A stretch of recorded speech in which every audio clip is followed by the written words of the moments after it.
So I really enjoyed working with the Martlet Branch Grinder. It was really fun. The that I was working with a blade that I was doing a restoration on, and as I was working with it, I did notice a few problems. Most of it was good.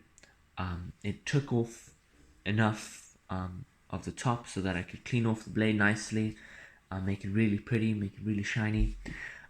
And also, one of the problems that I didn't notice was that if you're working with one side, and maybe let's say you're working with the smaller grain side, and you have it, and it's a pretty long blade, it's gonna bounce off the other side if you put it too close to the other side.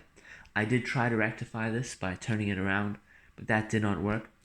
Also, do want to say I'm not a professional at this, but I did notice that one problem.